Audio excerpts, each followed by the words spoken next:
Entend-on par équilibre compétitif et éthique dans le modèle du sport. La signification de l'équilibre compétitif représente donc une forme d'évolution de cet équilibre de la Ligue 1 par exemple, qui instaure une dynamique et illustre une nette tendance vers moins d'équilibre et plus de prévisibilité. Les efforts ou les non-efforts proposés pour endiguer ce processus sont sans succès face aux écarts économiques entre les clubs. Une profonde réflexion est nécessaire pour préserver un niveau suffisant d'équilibre sportif et économique, tant au sein de la compétition que dans le football européen. La répartition des points nous indique que le premier du classement obtient de plus en plus de points, un écart de 2 points avec les suivants du classement toujours de plus en plus significatif, accompagné d'une différence de but de plus en plus importante. Pour comprendre l'évolution de l'équilibre compétitif, il nous faut mesurer l'écart moyen de buts lors des rencontres du championnat. Une valeur de plus en plus élevée reflète un plus grand déséquilibre à l'échelle des matchs qui confirme le constat d'une baisse constante et progressive de l'équilibre compétitif. L'imprévisibilité des rencontres constitue un bon indicateur pour déterminer la capacité des spectateurs et des téléspectateurs à prédire le résultat des matchs. Plus la différence entre les probabilités estimées et les résultats réels sera élevée, constat que désigne une plus ou moins forte corrélation, plus cela sera significatif d'une plus grande imprévisibilité.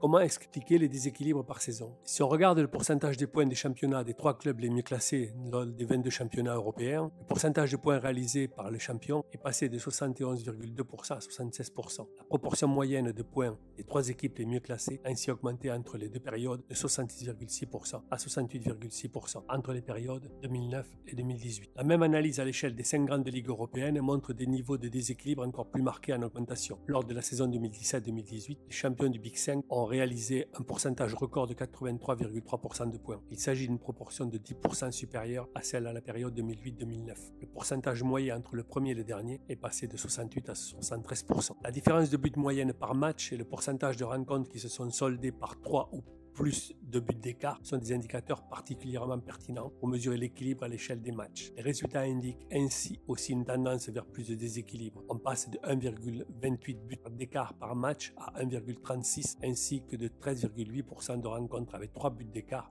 plus à 15,8%. La même tendance vers moins d'équilibre a été mesurée au niveau des 5 grands championnats européens. Les moyennes entre le premier et le dernier sont explicites. L'écart de buts par rencontre est passé de 1,3 buts à 1,41 et le pourcentage de matchs avec 3 ou plus de buts d'écart de différence de 13,9 à 18%.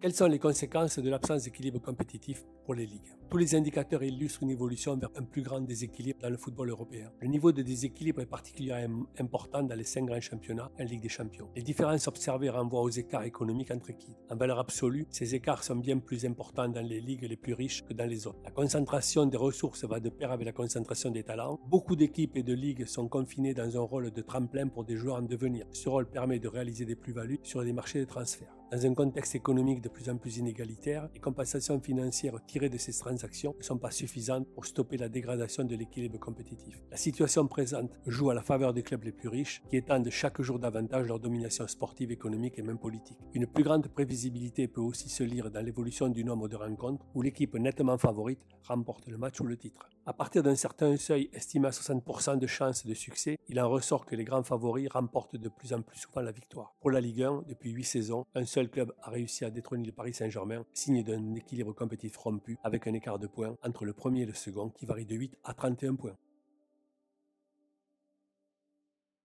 Quelles sont les mesures qui pourraient être installées pour assurer l'équilibre compétitif dans les ligues? Des critères qualifiant l'attractivité des différents championnats, améliorer les spectacles du championnat, renforcer l'attractivité du championnat, tendre vers un équilibre compétitif, avoir un pourcentage de matchs à gros enjeux, impact économique et enjeux sportifs, le nombre de talents des joueurs répartis, la visibilité internationale augmentée, l'audience des spectateurs augmentée, les tarifs des abonnements réduits.